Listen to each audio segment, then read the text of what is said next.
Budget को आप कितना नंबर देंगे? जीरो। यहाँ पर बैठकर जलेबी बनाना, लच्छेदार बातें करना, बढ़िया बढ़िया शायरी सुनाना एबीपी के लिए अच्छा है। भैया कहां बढ़ी है, किसकी बढ़ी है, दिखनी चाहिए ना। अगर आपकी आय बढ़ेगी तो आप शायद अपनी छोटी गाड़ी से बड़ी गाड़ी पे जाइएगा और बस अपना ढिंडोरा पीटते रहो। असलियत यह है, आप कह नहीं कम हुआ तो आइए prepare motion for the house पे नहीं बोल पाएंगे। अभी डिस्कशन होगा बजट बोलते जाएंगे। आप क्या कान में पहले क्या इसलिए आप मनमोहन सिंह जी राज्यसभा में हैं, line of privilege question FM के अगेंस्ट आपने गलत बोला है। 4 साल में वो भी है जिसमें सोना गिरवी रखा गया था, 1 बिलियन फॉरेन एक्सचेंज रिजर्व से नीचे आ गया था, उससे बुरी स्थिति है। क्यों नहीं आप कम करते? एक बार कम करके झुंझुना बजाया, उसके बाद जबानी जमा खर्च, सुई पटक कर लाना। मैं चुनौती से कहता हूं, जब से 200 साल से जब से डाटा अवेलेबल है, ये कहते नहीं हिचकोले क्यों लग रहे हैं, इसके लिए सुनामी नहीं, जहाज का कैप्टन जिम्मेदार है। पता नहीं कहां से आते हैं, मगर इन्होंने एक बात और अच्छी कही है, वो जहां जा रहे हैं वहीं निपटता चला जा रहा है। तो दीपावली से अमीर आदमी मनाता है, चश्मा उतारो फिर देखो यारो दुनिया नहीं है चेहरा पुराना। दोस्तों नमस्कार, स्वागत है आप सभी का। आप देख रहे हैं एसके डिबेट। मोदी सरकार के दूसरे कार्यकाल के आखिरी बजट सत्र की शुरुआत हुई तो प्रधानमंत्री मोदी जी ने मीडिया के माध्यम से देशवासियों को संबोधित किया। दोस्तों अक्सर मोदी जी नमस्कार साथियों कहकर संबोधित करते हैं, लेकिन इस बार मोदी जी ने राम राम कहकर संबोधित किया। प्रधानमंत्री मोदी जी ने मीडिया से बात की शुरुआत भी राम राम से की और अंत भी राम राम से ही किया। पहले राम मंदिर का उद्घाटन और अब राम राम का संबोधन। तो क्या ये कहा जा सकता है कि क्या लोकसभा चुनावों में भगवान राम की भूमिका सबसे बड़ी होगी? मोदी जी ने मीडिया से बात करते हुए विपक्ष को कई नसीहतें भी दी और मीडिया से बात करते हुए मोदी जी ने तीसरी बार सरकार बनाने का इशारा भी कर दिया। उन्होंने कहा ये अंतरिम बजट है, सरकार बनने के बाद पूर्ण बजट पेश करेंगे। उन्होंने कहा जब चुनाव निकट होता है तो आमतौर पर पूर्ण बजट नहीं रखा जाता। हम भी उसी परंपरा का निर्वाह करते हुए पूर्ण बजट नई सरकार बनने के बाद आपके समक्ष लेकर के आएंगे। दूसरी तरफ कांग्रेस पार्टी ने झूठे प्रचार और विपक्ष की आवाज को दबाने के आरोप लगाए। दोस्तों आज की डिबेट इन तमाम मुद्दों पर होने वाली है। बीजेपी की तरफ से सुधांशु त्रिवेदी जी हैं और सुप्रिया श्रीनेत कांग्रेस पार्टी की तरफ से हैं। दोस्तों वीडियो को शानदार होने वाली है, आपसे अनुरोध है वीडियो को अंत तक जरूर देखें। वीडियो पसंद आए तो लाइक करें, शेयर करें, कमेंट करें और मेरे चैनल को सब्सक्राइब करें। चलो दोस्तों मेन डिबेट स्टार्ट करते हैं। चलिए शुरू करते हैं। अर्थव्यवस्था जो है उससे मेरे आप गरीबों के घर के चूल्हे चलते हैं। बजट के नंबर कितना देंगे आप ये बताइए ना मुझे। क्या इस बजट को आप कितना नंबर देंगे? जीरो। कैसे कैसे लोग रहते हैं यार यहाँ पर। ये जनता की नजर में जीरो है या विपक्ष की नजर? सुधांशु जी एक बात का जवाब दे दें। कश्ती संभाल के आ रहे हैं, शिक्षा, स्वास्थ्य, सामाजिक कल्याण, कृषि का बजट क्यों काट रहे हैं? 4.5% as a percentage of GDP था एग्रीकल्चर का बजट, काटकर 2.5% पर क्यों ले आए हैं? 30 किसान रोज की आत्महत्या कर रहे हैं। यहां पर बैठकर जलेबी बनाना, लच्छेदार बातें करना, बढ़िया बढ़िया शायरी सुनाना एबीपी के लिए अच्छा है, आपकी टीआरपी के लिए अच्छा है। जब वित्त मंत्री निर्मला सीतारमण जी खड़े होकर सपाट झूठ बोल रही हैं कि 50% आय बढ़ गई है, भैया कहां बढ़ी है, किसकी बढ़ी है, दिखनी चाहिए ना। अगर आपकी आय बढ़ेगी तो आप शायद अपनी छोटी गाड़ी से बड़ी गाड़ी पे जाइएगा। गरीब की बढ़ेगी तो वो शायद एक दाल को छोड़कर दूसरी दाल भी खाएगा, सब्जी भी खाएगा। वो नहीं हो रहा है। 74% लोगों को एक पौष्टिक आहार की थाली नसीब नहीं है। जीएचआई में हम गिरते जा रहे हैं ग्लोबल हंगर इंडेक्स में और बस अपना ढिंडोरा पीटते रहो। असलियत यह है आप कर सकते थे अच्छा अगर आप मानते की समस्या थी। आपने तो समस्या को ही झुठला दिया है। आपकी औकात बता रहा हूं सर, बुरा नहीं मानना सर। अगर वित्त मंत्री ने कहा है कि बढ़ा है और आप क्या नहीं कम हुआ तो आइए prepare motion for the house पे नहीं बोल पाएंगे। अभी डिस्कशन होगा बजट बोलते जाएंगे, ढोल बजाते जाएंगे, झूठ बोलो, लपेटो, आप ये देखिए लपेटो, झूठ बोलेंगे। अब मैं बताता हूँ, झूठ टीवी डिबेट में बैठ के बोला जा सकता है, सदन के पटल पर नहीं। जुमला कर दिया, सदन के पटल पर नहीं बोला जा सकता, जुमला कर दिया। अरे जुमला बीरो बजट को तो बख्श देते, बजट को तो बख्श आप देते। सोर्स नहीं कोट कर पाए, एक भी और सोर्स बोला तो मैंने सारे सोर्स वाला कोट कोट किया। क्या कान में पहले क्या आपके इसलिए अब आप कर पाए? मैंने तो सारे सोर्स कोट किए। दो बड़े बड़े दिग्गज अर्थशास्त्री हैं, चिदंबरम जी और मनमोहन सिंह जी राज्यसभा में हैं। Line of privilege motion FM के अगेंस्ट आपने गलत बोला है, नहीं ला पाएंगे। यहां बैठ के झूठ झूठ चिल्लाएंगे, बहुत क्लियर है। क्योंकि जो फैक्ट होता है वो सदन के पटल के ऊपर दाएं बाएं करना संभव नहीं होता। यहां पे कोई आंकड़ा लेकर कोई कहता 50 साल की सबसे बड़ी बेरोजगारी, कोई कहता 50 साल की सबसे बड़ी महंगाई। ये सब जुमले आपने खूब सुने होंगे, जुमले यही है ना। 4 साल में वो भी है जिसमें सोना गिरवी रखा गया था, 1 बिलियन फॉरेन एक्सचेंज रिजर्व से नीचे आ गया था, उससे बुरी स्थिति है।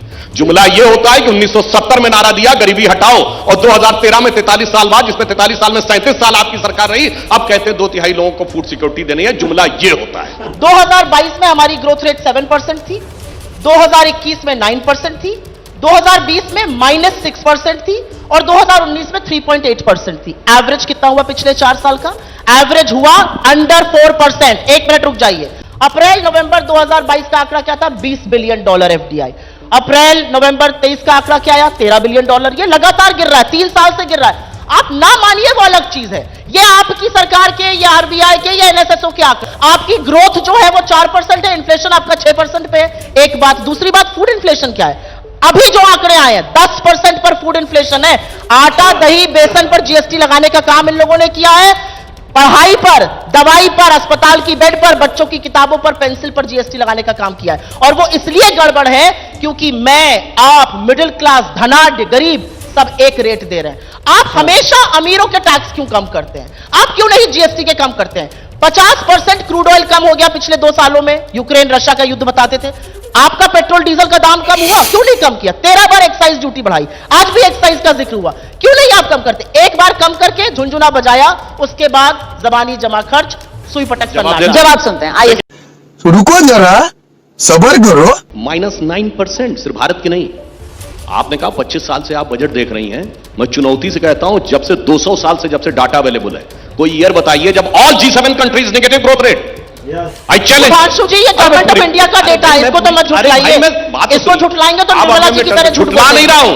वो एक एक्सेप्शनल परिस्थिति, लॉकडाउन, सारे वर्ल्ड की ग्रोथ रेट नेगेटिव हो गई। आप 2008 से कंपैरिजन कर रही हैं? 2008 से बड़ा रिसेशन -23 किसी की नहीं हुई। बोलिए मैडम। 1992 से बड़ा डिप्रेशन था, ग्रेट डिप्रेशन।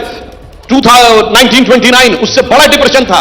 क्या बात करते हैं? मगर निगेटिव ग्रोथ रेट सारे के सारे वर्ल्ड की हो गई हो, ये केवल ऐसा था। अब अगर मैं कह रहा हूं एक बार वो 2020 का -9 हटा दीजिए, तब कहां है? हाँ। इसलिए मैं शुक्रगुजार हूं कि इन्होंने ये बात एक्सेप्ट कर ली कि सामने वास्तविक हकीकत क्या थी। इसलिए अगर उसके बाद ये 4 करी, इसका मतलब 2020 का कदम कितनी तेजी से आगे बढ़े, वो बात एक्सेप्ट हो गई। ये बताइए, अमेरिका के 2 बैंक बैंकरप्ट हो गए कि नहीं? सिलिकॉन वैली और एक और। हमारा कोई बैंक बैंकरप्ट हुआ क्या? चाइना की सबसे बैंक नहीं है। चाइना की सबसे बड़ी रियल एस्टेट कंपनी एवरग्रांड कोलैप्स हो गई कि नहीं? हमारी कोई कंपनी कोलैप्स हुई? नहीं। जिन लोगों को कहते थे एलआईसी बर्बाद हो गया, एलआईसी बर्बाद हो गया, ऑल टाइम हाई प्रॉफिट वो कर रहा है। इसलिए मैं कह रहा हूं, अच्छा अगल बगल वालों को तो छोड़ ही दीजिए, वो पाकिस्तान में क्या हो गया और श्रीलंका क्या हो गया, उलट पलट गए, सब कुछ ये हो गया। इसलिए मैं कह रहा हूं दुनिया में सुनामी आ गई, अगल बगल जहाज उलट पलट गए, जहाज वाले डह गए। ये कहते नहीं हिचकोले क्यों लग रहे हैं? इसके लिए सुनामी नहीं, जहाज का कैप्टन जिम्मेदार है। तो इसके लिए मैं ये कहना चाहता हूं कि हमें इल्जाम मत दीजिए, बहुत अफसोस होता है। बड़ी तरकीब से कश्ती यहां तक लेके आए हैं, बदल देते हैं हम दरिया की लहरें अपनी हिम्मत से। आंधियों में भी अक्सर चिराग हमने जलाए हैं, -9% से यहां तक लेके आए। क्या बात है सर, क्या बात है सर। जो सीईओ आप सबके चैनल पर सीआईआई से, फिक्की से, जो सीईओ आके कहते हैं 10 on बजट, वो यहां पर इन्वेस्ट क्यों नहीं कर रहे हैं? क्यों कैपिटल यूटिलाइजेशन 70% पर है? क्यों इन्वेस्टमेंट 29% ऑफ जीडीपी भी नहीं पहुंच पा रहा है? वो क्यों नहीं इन्वेस्ट कर रहे हैं? Why are they not putting money where their mouth is? क्योंकि investment is an act of faith, और सिर्फ हमारे डोमेस्टिक वाले नहीं इन्वेस्ट कर रहे हैं।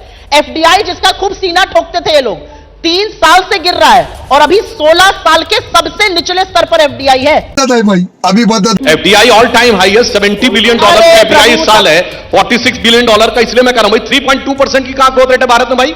What is the source? IMF कहता है 6.5 है, Fitch, Standard and Poor's, government of India, पता नहीं कहां से आते हैं। मगर इन्होंने एक बात और अच्छी कही, थोड़ा विषय से हटके इन्होंने ज्योतिष की बात कही। तो अभी श्री राम जन्मभूमि का जब प्राण प्रतिष्ठा हुई थी तो लोग मुहूर्त बहुत बताते थे, मुहूर्त ठीक नहीं है। मुझे लगता है जरा राहुल गांधी की यात्रा किस मुहूर्त में शुरू हुई है, जरा उसके बारे में किसी योग ज्योतिषाचार से विचार कर लें। वो जहां जा रहे हैं वहीं निपटता चला जा रहा है। बंगाल की सीमा पहुंचते हैं तो वहां पे निपट गए, बिहार की तरफ मुंह किया तो बिहार में गठबंधन उलट गया। इसलिए मैं कह रहा हूं आप लोग वास्तविकता को जमीन में देखना शुरू करिए। ये सब इधर उधर के सुने सुनाए आंकड़ों और डाटों के ऊपर मत बात करिए। अगर मान लीजिए हमारे 70 के 70 एयरपोर्ट बने और वो ऑपरेटिव हैं, तो आपको लग रहा है कि उसमें कुछ हुआ ही नहीं है, उसमें कोई ग्रोथ रेट ही नहीं हुई है। अब एक और बात कहता हूं, इन्होंने कहा बड़े लोग खर्च करते हैं। अभी दीपावली और छठ का डाटा आया, 4 लाख करोड़ रुपए खर्च हुए। तो दीपावली सिर्फ अमीर आदमी मनाता है? अरे उसमें उनको भी मिला जिन्होंने दिया बनाया। खिलौनों में भारत आयात करता था, निर्यात करने लगा। ये खिलौने बनाने वाला कौन है भाई? टाटा बिरला अंबानी नहीं है भाई। इसलिए मैं कहना चाह रहा हूं, सोर्सेस के साथ कोट करिए, फैक्चुअल बात करिए और उस जगह की बात करिए जहां से डॉक्टर मनमोहन सिंह आए हैं। गवर्नमेंट का डाटा लीजिए या इंटरनेशनल एजेंसीज का डाटा लीजिए। वर्ल्ड की इकोनॉमीज का डाटा हम नहीं देते हैं, ये इंटरनेशनल एजेंसीज, आईएमएफ और वर्ल्ड बैंक देती हैं। G20 में हम सबसे बेहतर स्थिति में, ये हमारा डाटा नहीं है, ये इंटरनेशनल डाटा है। यही नहीं, अभी और सुनिए। अगर किसी ने मकान बनाया तो भाई मकान खरीदने वाले की इनकम नहीं बढ़ी, बनाने वाला भी तो कोई होगा। जॉब नहीं क्रिएट हुए। 37 किलोमीटर पर डे सड़क बनी तो एक्सप्रेस वे पे चलने वाले ये करें ना कि वो बड़ा व्यक्ति जो गाड़ी से चल रहा है उसी का नहीं है, बनाने वाले को भी तो नौकरी मिली है भाई। अगर 70 एयरपोर्ट बने हैं तो एयरपोर्ट में कार्गो हैंडलिंग से लेकर कंस्ट्रक्शन तक का कोई काम नहीं हुआ है। अगर मान लीजिए मोबाइल मैन्युफैक्चरिंग की इतनी यूनिट्स बनी है तो बनाने वालों का कोई वो नहीं है, कहां से बन रहे हैं? 4 करोड़ गरीबों को आवास भी मिले तो 4 करोड़ मकान भी तो बने हैं भाई। इसलिए मैं कह रहा हूं, चश्मा उतारो फिर देखो यारो, दुनिया नहीं है चेहरा पुराना। मजा आया। देखा दोस्तों, आपने सुप्रिया श्रीनेत और सुधांशु त्रिवेदी जी को सुना। आप किसकी बात से सहमत हैं? दोस्तों, सुप्रिया श्रीनेत ने मोदी सरकार के अंतरिम बजट को 0 नंबर दिए। दोस्तों, आप मोदी सरकार के अंतरिम बजट को कितने नंबर देंगे? कमेंट सेक्शन में कमेंट करके बताएं। और अगर वीडियो पसंद आई हो तो लाइक करें, शेयर करें, कमेंट करें और मेरे चैनल को सब्सक्राइब करें। चलो दोस्तों, मिलते हैं अगली वीडियो में। जय हिंद, वंदे मातरम, जय श्री राम।